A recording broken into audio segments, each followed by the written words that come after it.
poursuivre.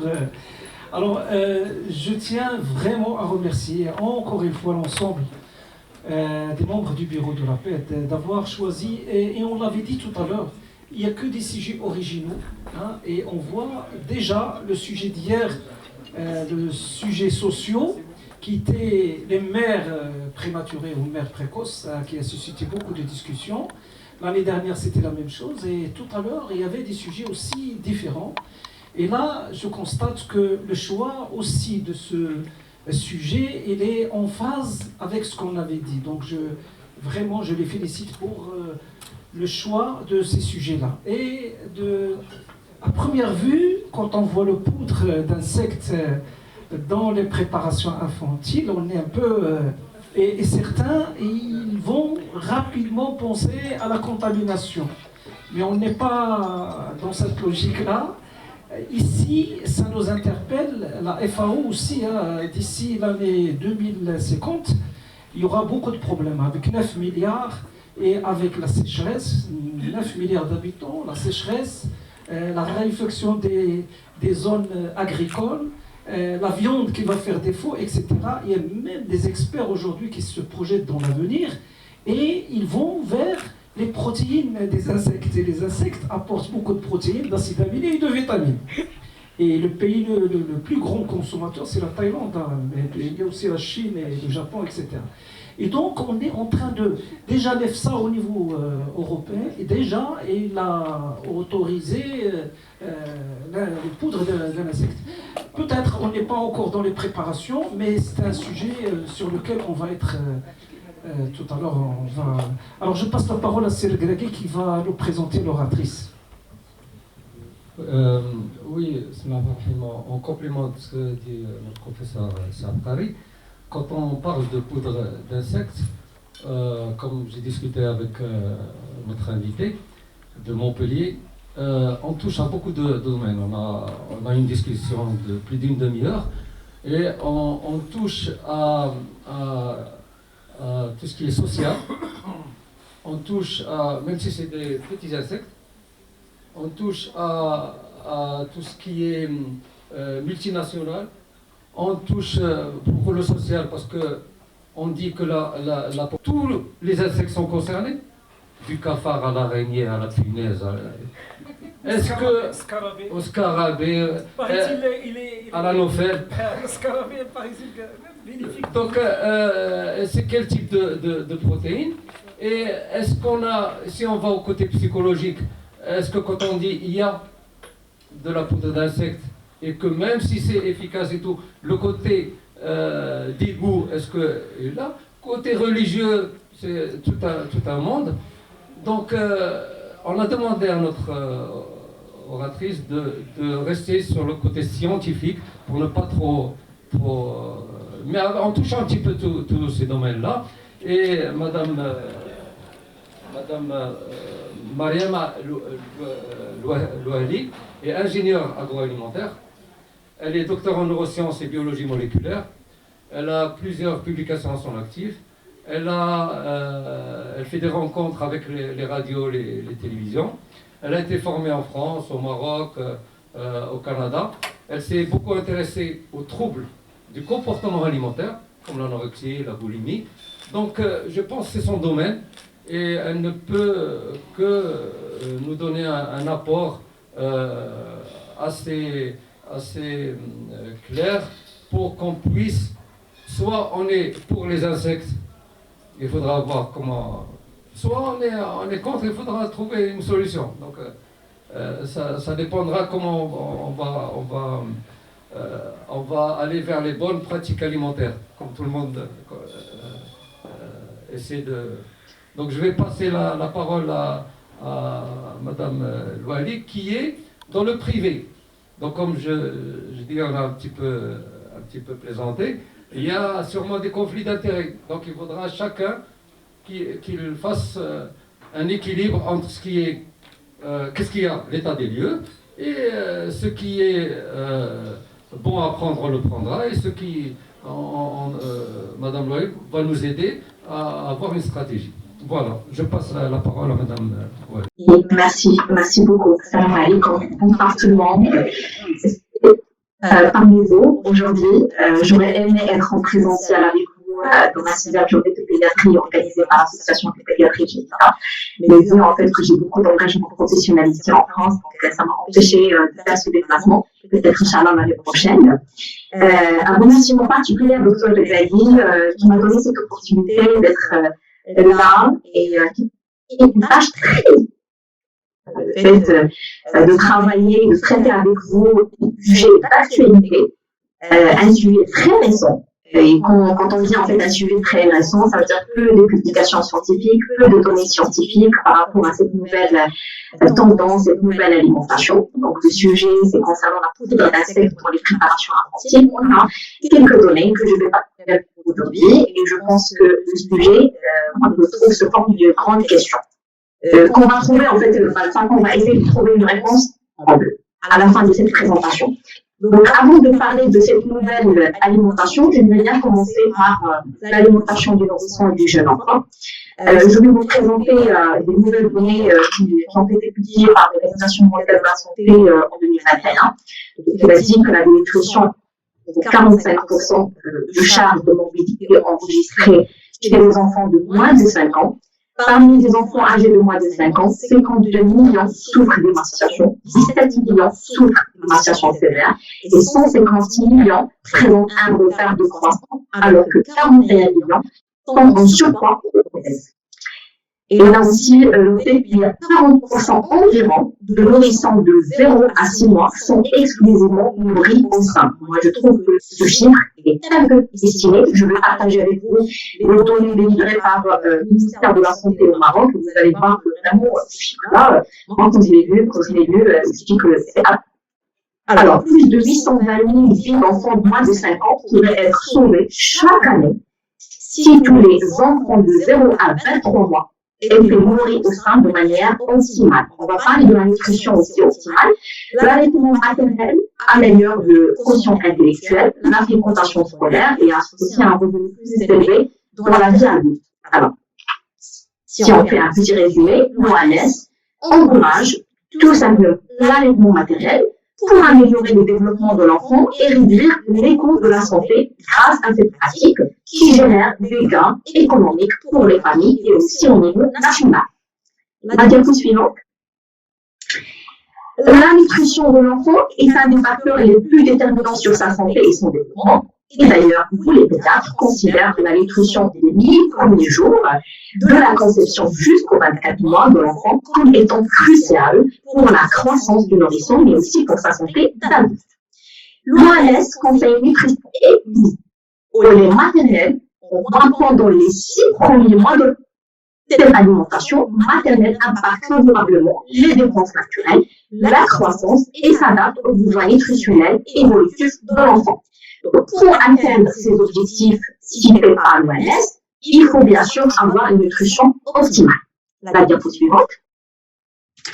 Et donc, pour optimiser la nutrition chez les nourrissons et les jeunes enfants, il faut travailler sur la politique de santé de l'État. Ça veut dire promouvoir l'allaitement maternel. Heureusement, le ministère de la Santé des années qui organise une semaine carrément pour la promotion de l'allaitement maternel qui a donné en fait un bon fruit. Mais il faut travailler l'interdiction de toutes les publicités pour les préparations infantiles artificielles. On trouve qu'au Maroc toujours, que ce soit dans les grandes surfaces, dans les pharmacies, on trouve toujours qu'il y a quand même des publicités. Donc la publicité, c'est pas en fait vraiment, on pourra avoir en fait des publications, il y a des publicités, mais il faut qu'il soit vraiment des publicités restreintes ou professionnelles, ou bien sûr dans la puriculture, les gens scientifiques. Ça veut dire qu'il faut faire des publicités qui donnent seulement des informations scientifiques factuelles. Alors il faut travailler aussi sur la culture et les prérequis des mères, mais aussi des grandes-mères. On est dans une société quand même, on travaille beaucoup en fait avec les prérequis, avec la culture. Donc les nouveaux parents toujours nos références c'est les mères et les grands-mères pour élever leurs enfants et pour avoir en fait un guide complet pour leurs enfants. Et donc il faut travailler sur ça parce qu'il y a un risque réel de santé. pour les nourrissons, pour les jeunes enfants. Je vais vous donner en fait quelques exemples. Par exemple, la maman, dès la naissance du nouveau-né, parfois il trouve des difficultés à lui donner la tétine. Et donc la maman, il va dire pourquoi pas lui donner un peu de miel dans la nuit, un peu bien sûr de dattes. Les dattes, il va apprécier le goût et à la fin il va accepter la tétine. Alors qu'il va risquer sa santé vu que son système digestif, son système immunitaire et même ses reins qui sont immatures. Il y a aussi des prérequis par rapport à la diversification alimentaire, d'accord, ce qu'on appelle chouche. Donc, les mamans, les grands-mères aussi, on va dire, pourquoi pas, il faut qu'en fait, on mange avec eux, avec les mêmes préparations, et il ne faut pas être sélectif avec eux, sinon on va trouver des difficultés par la suite. Donc, il faut vraiment travailler sur ça pour protéger et pour avoir un développement et une croissance harmonieuse pour nos enfants. Il faut aussi préparer des réponses. Ça, c'est votre travail, vous les médecins. Donc, trouver les réponses par rapport à toutes les questions posées par les parents, et surtout les nouveaux parents, et pourquoi pas faire un guide. On peut travailler aussi en fait dans ce domaine avec les nutritionnistes pour faire un guide complet pour encadrer les nouveaux parents et surtout pour aller, on va dire, corriger certains prérequis. D'accord? Un guide de 0 à 24 mois ou 0 à 3 ans, que ce soit pour l'allaitement, que ce soit aussi pour la diversification alimentaire. La diapo suivante. Donc, pourquoi on encourage l'allaitement maternel? Tout simplement parce que le lait maternel est un lait unique, d'accord, particulier, qui contient plus de 200 composantes. Il est composé spécialement de protéines qui sont non allergènes, faciles à absorber, faciles à digérer. On parle de là 60% de protéines solubles et 40% de caséine. Et d'ailleurs, la plupart des boîtes pharmaceutiques et même des industriels, ils trouvent quand même des difficultés à respecter ce rapport-là. De sucre, lactose, polysaccharides, qui sera, en fait, on va dire qu'il sera comme des produits prébios, qui contribuent à l'amélioration de la flore intestinale des nourrissants et de nos enfants. Et de gras qui fournissent de l'énergie nécessaire aux cellules de bébé. De vitamines et de minéraux comme la vitamine C et le fer. Il y a aussi d'enzymes qui facilitent la digestion du bébé. Des acides gras essentiels. On trouve principalement acides gras linoléiques, alpha-linoléiques et DHA, qui pourraient influencer le développement du cerveau et de la vision. D'anticorps et de molécules antimicrobiennes qui aident le bébé à se défendre contre les bactéries et les virus. L'hormone et des facteurs de croissance qui pourraient stimuler la croissance et le développement du système digestif et du système immunitaire de l'enfant. Des cellules aussi vivantes qui protègent le bébé des infections et qui stimulent son propre système immunitaire. La diapo suivante. Alors, parfois, la maman n'a pas allaité. Il faut avouer, c'est pas, on n'a pas tous la même chance d'allaiter nos enfants de la même manière. Et donc, dans certaines conditions, la mère est amenée à substituer le lait maternel par des laits maternisés, qu'on appelle le lait de premier âge, aussi appelé préparation pour nourrissons ou préparation infantile, qui peuvent être utilisés exclusivement jusqu'à 6 mois. Je note ça, jusqu'à 6 mois, on ne peut pas aller au-delà de 6 mois. Pourquoi? Parce qu'au-delà de 6 mois, les besoins en fer s'épuisent de façon, les stocks, de fer chez les nourrissons s'épuisent à l'âge de 6 mois. Et donc, il faut là trouver en fait un autre substitut qui sera en fait le lait de deuxième âge. D'accord? Donc, le lait de deuxième âge, on peut l'utiliser de 6 mois à 2. Et à partir de 6 mois qu'on le fait, on commence ce qu'on appelle la diversification alimentaire. Donc là, avec le lait de deuxième âge, on introduit des produits alimentaires. Sauf que, malheureusement, dans la société marocaine, parce que le coût de ces produits spécifiques destinés pour les nourrissons ou pour les enfants, les jeunes enfants, ils sont un peu chers. Et donc, les papas ou les parents en général, ils préfèrent acheter des céréales qui sont destinées pour les adultes, aussi en fait des biscuits destinés aux adultes, d'utiliser des produits par exemple avec des pesticides et des produits chimiques élevés parce qu'ils n'ont pas quand même les moyens pour acheter des produits destinés pour les nourrissons. Donc, quand on parle des produits destinés pour les nourrissons, il y a les pots de fruits, les pots de légumes. On va voir la particularité et pourquoi on a appelé ces produits-là des produits spécifiques. Parce que les autres produits qui sont destinés à l'alimentation adulte, c'est vraiment ce qu'on appelle l'alimentation non spécifique. Il y a une grande différence sur le plan nutritionnel et sur le plan aussi de sécurité alimentaire, de ce qui est hygiène et tout ce qui est en fait infection par les virus et par les bactéries et aussi de contamination par des produits chimiques. Donc il y a une réglementation très stricte, vraiment on va voir ça ensemble, pour voir à quel point il faut vraiment encourager d'utiliser ce produit spécifique, mais il faut quand même diminuer le coût. Parce que le coût est en général, les boîtes qui fabriquent ces produits spécifiques sont des boîtes multinationales. Donc, ils les mettent sur le marché européen comme ils les mettent sur le marché national au Maroc. Et donc, on n'a pas les mêmes moyens, on n'a pas le même statut, etc. Alors, on passe maintenant au lait de croissance. Alors, le lait de croissance, on peut l'utiliser jusqu'à, en fait, de l'âge d'un an jusqu'à l'âge de 3 ans. Sauf que, moi, sincèrement, je n'aime pas trop parce qu'il y a toujours du lait de croissance avec beaucoup de sucre. Mais ça n'empêche, il faut dire, en fait, il faut expliquer aux parents qu'il ne faut pas. C'est vrai qu'on arrive à la diversification alimentaire et l'enfant arrive, on va dire à l'âge de 8 mois, de 9 mois, on trouve qu'en fait son système digestif il est devenu un peu robuste, etc.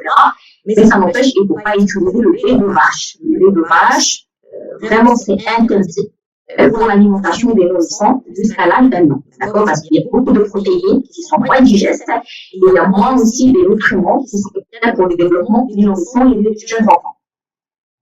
Alors, les besoins nutritionnels de l'enfant évoluent en fonction de son développement. Durant sa première année de vie, la croissance du nourrisson est très rapide. Il prend en moyenne 25 cm, soit 50% de sa taille, et près de 6 kg. C'est pourquoi les apports nutritionnels pensés aux rapports journaliers recommandés sont précis et évolutifs sur les premières années de vie. La diapo suivante. Là, je vais vous donner juste une comparaison, même que c'est pas incomparable, entre le lait maternel et les préparations commerciales pour nourrissons, et que c'est vraiment, on ne peut pas donner une comparaison, parce que le lait maternel reste un lait unique, un lait excellent pour les enfants et pour les nourrissons.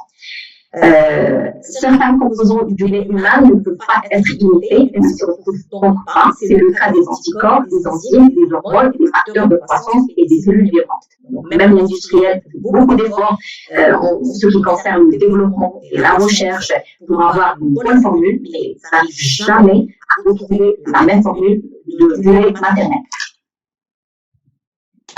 La diapo suivante.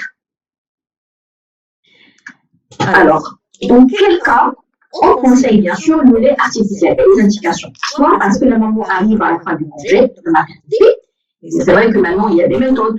On peut faire le tirer, il y a beaucoup de méthodes pour vraiment continuer à allaiter de manière naturelle. Mais voilà, on va dire qu'on arrive à la fin du congé, et la maman, obligatoirement, doit en fait utiliser le lait du premier âge ou du deuxième âge, de dépend bien sûr de la fin de son congé. Alors, l'insuffisance du lait de la mère. Alors, le meilleur critère d'évaluation de la courbe du poids, opter pour l'allaitement mixte. Donc, si on voit que en fait la courbe du poids corporel de nourrisson est vraiment ne respecte pas les normes, et bien là, il faut demander en fait à la maman de rajouter, de glisser entre le lait maternel et le lait artificiel. Il y a aussi certaines contre-indications si la maman est malade ou elle prend certains médicaments qui sont en général contre-indiqués en cas d'allaitement. Donc là, il faut vraiment utiliser le lait artificiel, on n'a pas le choix. La diapo suivante. Alors, donc le lait artificiel a trouvé vraiment à gagner le terrain sur le plan national au Maroc. Et là, je vais vous montrer les statistiques qui ont été effectuées par le ministère de la Santé concernant l'allaitement maternel. Alors, l'allaitement maternel est de 51% en 1992 à 27,8% en 2011, soit une baisse de 23,2% en l'espace de 19 ans, selon les statistiques du ministère de la Santé. Donc, le lait maternel est moins prisé que les parents congénérés. il y a plusieurs facteurs derrière cette baisse. Premièrement, parce qu'il y a un développement de l'industrie agroalimentaire. Il y a une préoccupation de l'ordre esthétique. La maman peut-être ne veut pas perdre la forme de sa poitrine ou parce qu'elle a des prérequis. Si on commence l'allaitement, il va prendre du poids et il faut l'expliquer qu'au contraire, allaitant de manière naturelle, on va optimiser la perte du poids et on va augmenter notre métabolisme de base. Donc, il y a malheureusement des prérequis. La non-montée laiteuse, ça c'est dû aussi en fait à l'alimentation de la maman. Il faut revoir son alimentation s'il n'est pas équilibré, il faut la rééquilibrer pour avoir une bonne production du lait. Il y a aussi le côté psychologique. La maman est stressée, anxieuse, il a beaucoup de fatigue, etc. En fait, pas ou même des dépressions. Donc là, on va dire qu'on pourra quand même utiliser le lait artificiel, il n'y a pas de problème. Il y a l'activité aussi professionnelle qui est derrière tout ça. Et c'est vrai que moi aussi, je suis une maman. Je préfère l'allaiter jusqu'à 2 ans, mais voilà, donc on a quand même quelques engagements, des déplacements qui entravent en fait à faire cette pratique-là. La diapo suivante. Enfin, on arrive à la vélo. Parce que ça, c'est très important. Ça, c'est un point, en fait, vraiment, il faut dire les choses à mes sens. Alors, les aliments destinés à la nutrition infantile, en 15 minutes. 15 minutes. Une minute 15 minutes, d'accord. J'ai peur là. Les aliments destinés à la nutrition sont encadrés par une réglementation très très stricte afin de garantir un niveau de qualité élevé et la sécurité de l'alimentation de nos données. Un fabricant doit rester vigilant, notamment sur les points d'attention clés avant de commercialiser des produits et les infantiles sur un lot.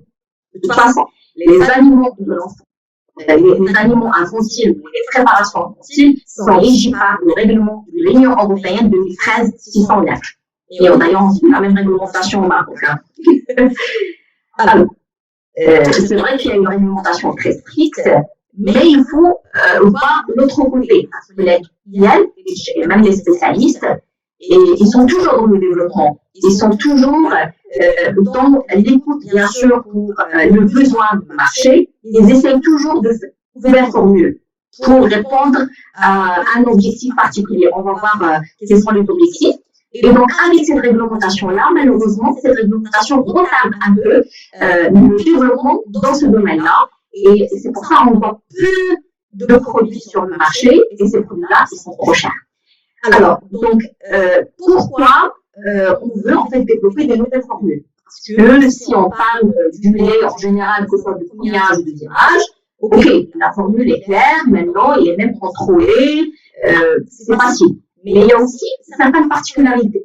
Donc, la dénonciation prématurée. Il faut en fait qu'on ait un lait articulé, d'accord? Un lait avec des protéines hydrolysées, avec plus de protéines, avec plus de nutriments, de fer, etc.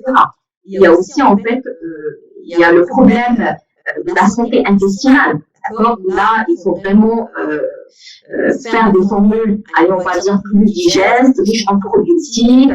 Et voilà, donc il y a aussi la défense naturelle illimitée. Il faut chercher des formules pour avoir une bonne biodisponibilité des micronutriments, travailler sur des ratios acide-phosphorique. Donc tout ça, c'est un peu difficile avec cette réglementation-là, mais quand même, les spécialistes, ils arrivent en fait à faire à donner en fait des solutions pour en fait ces problèmes-là.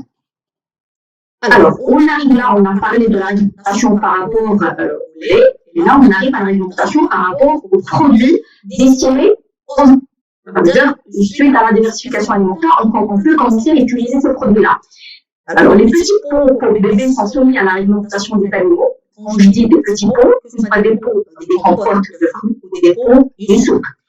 Ils sont soumis à la réglementation des aliments destinés aux nourrissons et d'enfants en bas âge, ils ont en France en 1976. Et elle impose un certain nombre de normes très strictes en matière de composition nutritionnelle, d'hygiène. Ce niveau de sécurité est supérieur aux aliments dits non spécifiques. Tout à l'heure, j'ai dit qu'il faut encourager l'utilisation des produits spécifiques parce qu'ils sont meilleurs comparés aux autres produits qu'on utilise tous les jours nos enfants. D'accord? Déjà parce qu'ils respectent le besoin nutritionnel pour les enfants. D'accord? Et ils ont en fait un contrôle précis par rapport à l'hygiène et à la sécurité alimentaire. Et selon le professeur Chevalier, il a dit un bébé mange 3 fois plus qu'un adulte relativement à son poids. Et il n'est pas question de se mettre en même code alimentaire que ses parents. Ça veut dire que l'alimentation destinée pour les adultes reste une alimentation destinée pour les adultes. Il ne faut pas mélanger les choses. Il ne faut pas lui donner en fait à un nourrisson ou à un aliment, à un enfant. Et malheureusement, on voit en fait certaines pratiques au Maroc. On peut donner des céréales destinées pour les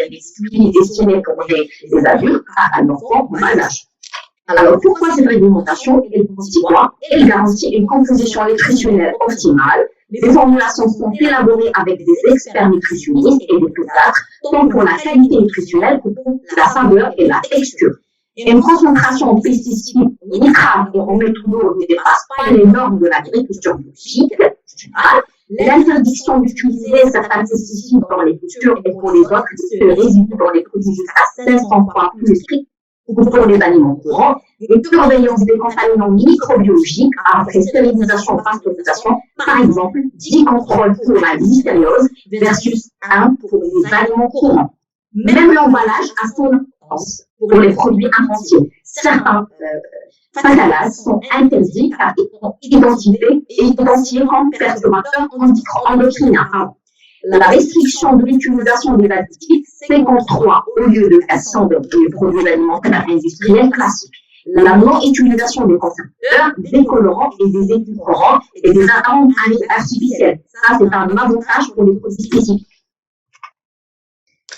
Alors, suite à cette réglementation stricte, on peut faire une petite conclusion. Laquelle? Que ça sera très difficile pour le moment, d'intégrer la poudre d'insectes dans les préparations infantiles. Peut-être on peut voir ça dans les prochaines années, mais il faut bien travailler sur le côté formulation, sur le côté hygiène, sécurité, etc. Et je ne pense pas qu'ils vont risquer la santé de nourrissons et de nos enfants. Je ne pense pas. Et donc c'est pour ça, en fait, cette réglementation, moi je dis c'est un avis personnel.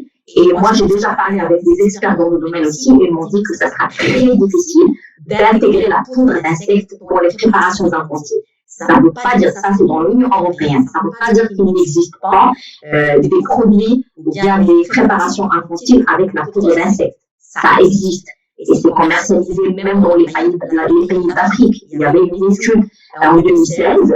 Ils ont travaillé sur des céréales et même en fait des biscuits à base des insectes pour Bénin, Niger, Burkina Faso.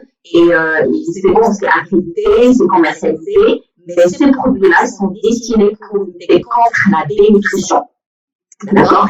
Et malheureusement, ces produits-là ont été contrôlés et même ils ont travaillé avec, on va dire, une partie européenne, avec un laboratoire en Belgique. Je n'ai pas noté, je n'ai pas mis en fait la publication, mais vous pouvez la trouver facilement sur Internet. Alors, pourquoi ils veulent intégrer les insectes dans notre alimentation en général? D'accord? La Commission européenne a autorisé en janvier 2023 la mise sur le marché de la poudre de grillon domestique qui peut à présent entrer dans la composition des produits alimentaires, donc de votre nourriture. Depuis le 23 janvier 2023, de la poudre Tachypha domestica, contrôlée par le grillon domestique, peut être incorporée dans plusieurs produits alimentaires vendus dans les supermarchés et dans les boulangeries en France et dans l'Union européenne. Et en général, les produits qu'on trouve sur le marché européen, on le trouve aussi sur le marché national au Maroc. D'accord? Ce grillon domestique autorisé comme nouvel aliment par la Commission européenne rejoint 2 autres insectes susceptibles de se retrouver dans nos assiettes, un verre de farine et le criquet migrateur. Et je vous donne la liste des aliments qui intègrent la poudre d'insectes. Il y a beaucoup d'aliments qui intègrent la poudre d'insectes, ici en France ou même sur le marché européen. On trouve les biscuits, les pizzas, les sauces, les confitures, le pain, les céréales, presque tout, hein, tout. C'est pour ça, tout à l'heure, j'ai insisté que vous devez conseiller en fait aux parents d'utiliser les produits spécifiques pour leurs enfants et pas les produits qu'on trouve d'habitude sur le marché. La diapo suivante.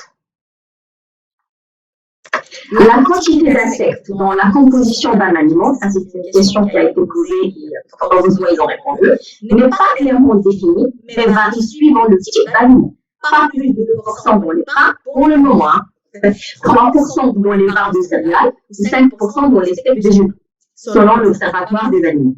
Il convient que les denrées alimentaires contenant de la poudre de grillons domestiques partiellement dégraissés soient étiquetés de manière appropriée. Ça veut dire qu'ils ne vont pas impliquer ces produits-là sans le mentionner. Il faut vraiment le mentionner. Sauf que, malheureusement, dans l'étiquetage, parfois on utilise des codes.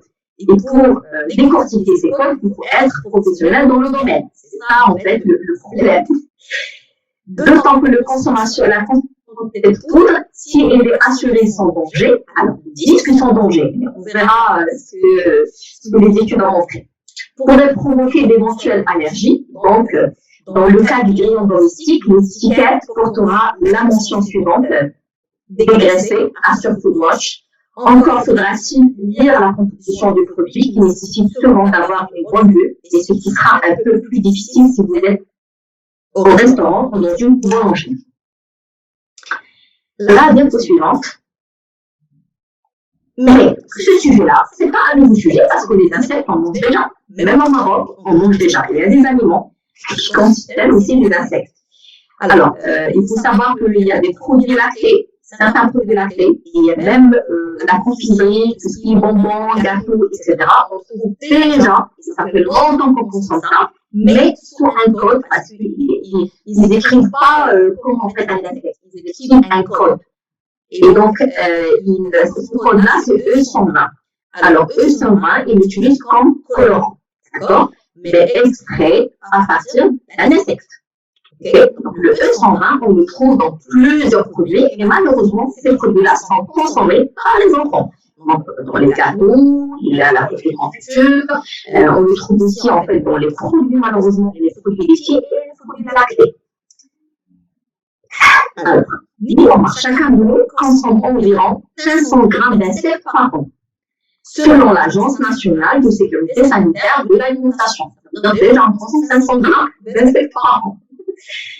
Dans les fruits, donc, ces insectes, on peut les manger cuits, comme on peut les manger aussi dans les légumes, dans les confitures, jus de fruits, sous forme de particules, des morceaux, dont à peu près tout ce qu'on en mange. Selon Clément Célier, cofondateur de la marque d'aliments à base d'insectes.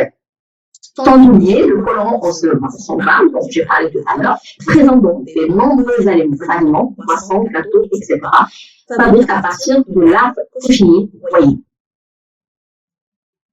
Quant au risque pour la santé, les insectes ont des alternatives saines et nutritives aux aliments de base. L'Organisation des Nations Unies pour l'alimentation et l'agriculture locale. De nombreux insectes sont riches en protéines et en bonnes graisses, ainsi qu'en calcium, en fer et en zinc. L'on consomme régulièrement des insectes, plus de 1400, c'est donc quelques 90 pays. La diapo suivante. Pourquoi l'insecte sera un bon projet pour eux, probablement pour nous? Parce qu'il est riche en protéines et en nutriments et représente moins de 1% de l'empreinte carbone du bétail. Ils sont donc une alternative alimentaire idéale pour faciliter la transition vers des régimes alimentaires sains et durables. À tel point que l'Organisation des Nations Unies pour l'alimentation et l'agriculture s'est prononcée en 2013 en faveur de l'élevage à grande échelle de petites bêtes afin de parvenir à nourrir les 9 milliards d'êtres humains qui peupleront la planète vers 2040. Pour ça, l'utilisation d'insectes en source alimentaire humaine et animale, présente potentiellement d'importants avantages sur le plan économique ainsi que sur les plans de l'environnement. Quelles sont les prochaines étapes dans ce domaine? Selon la FAO, plus de 1900 espèces d'insectes seraient utilisées comme aliments dans le monde, y compris l'Afrique, y compris le Maroc. Comme pour les vers de farine, la Commission a reçu plusieurs demandes d'autorisation pour d'autres espèces d'insectes, telles que voilà, larves et petits ténébrions, le grillon domestique au pic et grillon domestique, le criquet migrateur et larve de mouche soldat noire, au titre du règlement sur les nouveaux animaux. À ce jour, la Commission a considéré 11 demandes étaient recevables, une évaluation portant sur le côté alimentaire de chacune de ces espèces et en cours au sein de l'EFSA. Dès qu'un avis positif sera rendu par l'EFSA, la Commission poursuivra la procédure d'autorisation sur le plan mondial. Dans les années à venir, les espèces d'insectes autorisées en vertu du règlement relatif aux nouveaux aliments deviendront une source de protéines de substitution de plus en plus importante, ce qui contribuera à la réalisation de la stratégie de la ferme à la table. Alors, profil de risque. Selon les experts scientifiques, selon le profil des risques là, selon les experts scientifiques de l'EFSA, la présence éventuelle de risques biologiques et chimiques dans les aliments dérivés d'insectes dépendrait des méthodes de production utilisées, du substrat sur lequel les insectes sont nourris, de l'état de vie à laquelle les insectes sont récoltés, de l'espèce d'insecte, ainsi que des méthodes utilisées pour le traitement ultérieur. Alors, danger ou non, l'EFSA conclut que si des insectes non transformés sont nourris avec des aliments pour animaux actuellement autorisés, l'apparition potentielle de contaminants microbiologiques devrait être similaire à celle observée dans d'autres sources non transformées de protéines. Cela posé, l'Agence européenne reconnaît qu'il existe peu de données disponibles sur les contaminants chimiques susceptibles d'être transférés depuis les différents types de substrats vers les insectes eux-mêmes. Alors, je fais vite. On peut passer en fait à la diapo suivante, la diapo d'après. Pour les recommandations de l'ANSE, dans ce contexte d'incertitude et de manque de données, l'agence recommande d'accentuer l'effort de recherche sur les sources de danger potentiels, établir au niveau qu'ils vont autoriser avant de sûr qu'ils ne posent aucun problème pour la santé humaine. D'établir au niveau communautaire des listes positives et négatives des différentes espèces et stades de développement d'insectes que vont ou non être transmis, d'explorer la question du bien-être animal pour ces de définir un nombre spécifique des conditions d'élevage et de production des insectes et de leurs produits permettant de garantir la sécurité sanitaire, de fixer des mesures de prévention de risques allergiques à la fois pour les consommateurs au milieu professionnel, en attendant la mise en place de normes spécifiques et d'un encadrement adapté. L'ANSE recommande la consommateurs présentant des prédispositions aux allergies, en effet les insectes et de nombreux arthropodes. Voilà, les acariens, les crustacés, les mollusques, etc. possèdent des allergènes communs. Au-delà des enjeux d'expertise spécifiquement adaptés aux questions d'évaluation, les risques sanitaires et les bénéfices nutritionnels à la consommation des insectes l'ont souligné les forts enjeux de connaissances portant sur l'acceptabilité sociétale de ces nouvelles consommations ou encore sur les enjeux de développement et d'impact environnementaux qui y associent. Je pense que vous avez une réponse. Et si vous avez des questions, je suis là pour vous répondre. Et merci de votre attention.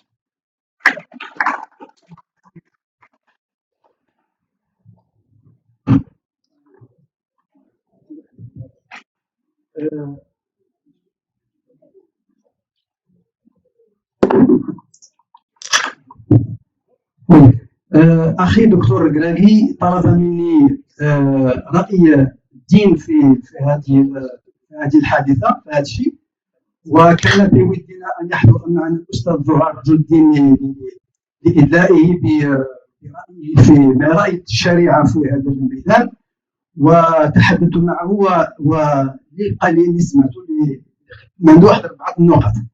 النقطة الأولى، هذا يعد من الحوادث، شي حوايج اللي ما كانوا شيء، مسائل جديدة خص الشريعة تدفع يعني خص يكون واحد فتاوي خصهم يداروا باش ما سميتو فوالا شي حوادث. الثاني لا يوجد لحد الان اي فتوى يعني عامه يعني بذلك المجمع الفقهي العالمي. كاين واحد المجمع فقهي في كل بلد وكاين واحد المجمع فقهي عالمي ياخذ فتاوى عامه على الحوادث او النوازل تيقول. ثالثا في المذهب المالكي لا يمانع بتاتا بصفه قطعيه يعني قطعيه استعمال هذه المواد بدليلين. الدليل الاول هي آية قرآنية قل لا أجد فيما أوحي إلي محرما على طاعم يطعمه إلا أن يكون ميتة أو دما مسفوحا أو لحم خنزير فإنه رجس أو فسقا أهل لغير الله به فمن اضطر الكلمة فمن اضطر غير باغ ولا عاد فإن ربك غفور رحيم. والدليل الثاني هو دليل حديث نبوي يقول في النبي صلى الله عليه وسلم أحل لكم ميتتان ودما فأما الميتتان فالحوت والجراد الحوت حوت والجراد وأما الدمان فالكبد والطحال. هذه قلت لكم النقطة الثالثة. الرابعة والأخيرة باش ما تسولونيش أنا ما جاوبكم ما تسولونيش أنا غير نجيب لكم الأخبار. النقطة الرابعة قال فيها الأستاذ الرأي ديالو وجب إدماج الهيئات الطبية في أخذ قرارات في هذا الأمر يعني حسب الضرر في هذه المواد أو عدمه. وهادشي اللي كاين صافي. شكرا سي دحلان pour cette point de vue. Bon, comment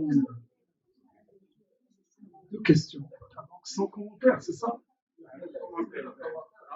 Là, le commentaire, c'est par rapport à Hitchi, il s'inscrit dans la crainte générale de survenue de famine, etc. Comme j'ai dit tout à l'heure, la raréfaction des terres agricoles, le maoulio qui se moule, l'or bleu, il est rare, de plus en plus rare, l'élevage d'or est rare, 9 milliards d'ici 2050. Donc les gens, ils se projettent dans l'avenir, ils sont en train de réfléchir à une solution. Alors comme il vient de dire Dr Mouhdi, on le consomme déjà. Les exemples, le chocolat. Comme un chocolat, l'œuf chocolat Kinder, les bonbons Haribo, les smiettes, etc. Tout fait une poudre d'insectes, etc. Et sous forme de colorants rouges, attrayants, etc. Donc, le problème, il se pose déjà. J'ai dit tout à l'heure que l'EFSA a donné déjà l'accord à une utilisation dans des farines. Et puis, il y avait un travail au Bénin sur la préparation d'une farine locale destinée aux enfants sous-nutris, parce que la dénutrition, elle fait rage en ce moment. On est la dénutrition chronique, hein, on n'est plus dans la dénutrition aiguë, la malnutrition aiguë de jadis. Il y a maintenant la dénutrition chronique et ils ont fait des farines fabriquées localement avec aussi. Donc, le problème ici, il se pose, est-ce que, maintenant quand on parle de contexte général, est-ce que on est dans l'obligation de s'inscrire dans le contexte général, ou bien il va y avoir des limitations. Mais la réponse la réponse Steve, il est nuancé. Il a dit la position en fonction du contexte. C'est ça la question. Toujours est-il que les gens qui disent que les poudres des insectes, et les régions en protéines, en acides aminés, en vitamines, et ils disent que sans fabrication, il produit moins de CO2, donc l'effet de serre. C'est-à-dire que tu as besoin de 2 kilos d'aliments pour produire, contre 8 kilos d'aliments pour produire à partir des aliments comme ça. Et en plus, on est chez eux, il y a le porc, et ils disent que le porc, la viande du porc est plus contaminant que la poudre d'insectes. Donc, moi, ils se basent sur ces constats pour avancer sur le processus. Voilà, pour autoriser. Voilà, donc j'ai un petit peu, avec votre permission, hein, j'ai résumé un peu ce que je sais sur le sujet. Si vous me permettez, je veux juste rappeler un point qui est très important, parce qu'on sait qu'on a des organismes en Maroc qui contrôlent en fait l'importation et l'exportation de certains produits et tous les produits qui existent sur le marché marocain.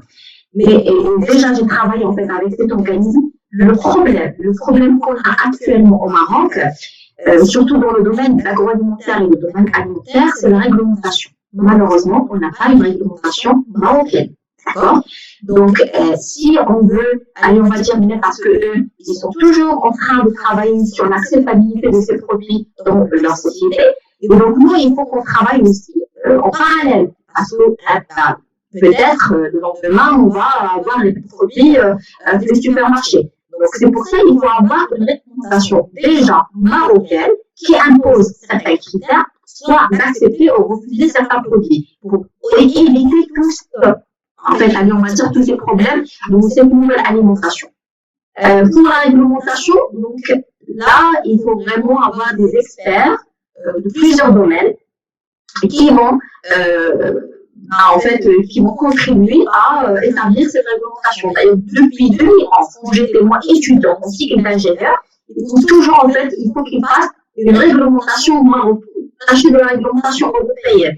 Et même avant moi, quand j'étais en stage, quand j'ai travaillé avec les industries agroalimentaires, on travaille toujours avec les normes européennes, mais dans un contexte marocain. Je suis désolée. D'accord? Et donc, là, il y a une incohérence. C'est pas la même matière première, c'est pas le même personnel, c'est pas c'est pas la même industrie, c'est pas le même concept. Et il faut vraiment, moi, je trouve que sérieusement, c'est le temps. Il faut se projeter au futur et en même temps être rapide et faire une réglementation marocaine qui sera stricte déjà pour éviter les risques et les conséquences de l'intégration de ces poudres dans notre alimentation. Et merci. Voilà, merci. Alors, on ouvre la discussion pour 2 questions maximum. Pas ça parce qu'il fait tard, il y a une autre présentation, je crois. Donc, 2 questions émanant de la salle, c'est possible. C'est un sujet un peu... On est encore prostré parce que c'est un nouveau sujet qui c'est dans la chaîne. Les insectes, je me souviens dans le temps de frère, quand vous avez dans le temps, qui bloque au cas où vous avez qui bloque déjà.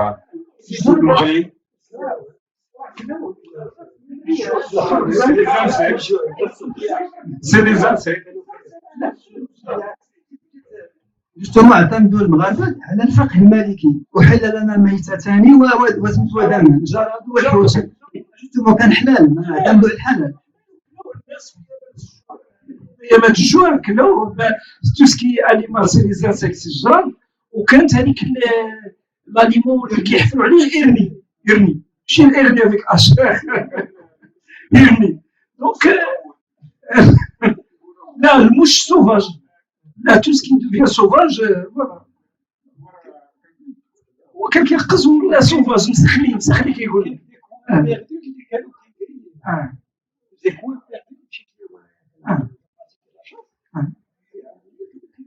كيقريو دونك راه هي دي براتيك دون سو سونس وهذيك الضروره هي اللي كدير كتجوستيفي لا براتيك On pourra avoir des insectes modifiés génétiquement au futur. Voilà, c'est sûr, hein, on peut s'y attendre. La farine, bien sûr, c'est les larves. Ouais, كلشي كيدوز. غير هو دابا حنا في ان كونتكست دو بيدياتري comme il vient de dire docteur Louali, il faut être très regardant. ودابا الهاجس شنو هو لو كوتي allergique etc etc. اما هو لو كوتي contaminant le poudre d'insectes, il est vraiment exceptionnel. Le problème reste le problème allergique ou problème de législation, de contexte de notre religion, etc.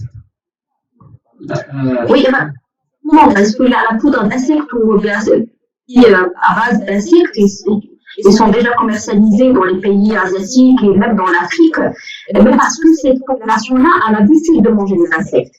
Donc déjà, il y a moins de risques parce que on sait très bien que maintenant on travaille avec l'épigénétique pour la nouvelle génération d'avoir des allergies par rapport aux insectes. Mais pour les Marocains, on n'a pas l'habitude de manger les insectes. C'est vrai que nos ancêtres ont mangé ça, mais pour nous, on n'a jamais mangé les insectes. Et pour les manger, je ne sais pas qu'est-ce que de faire pour la santé.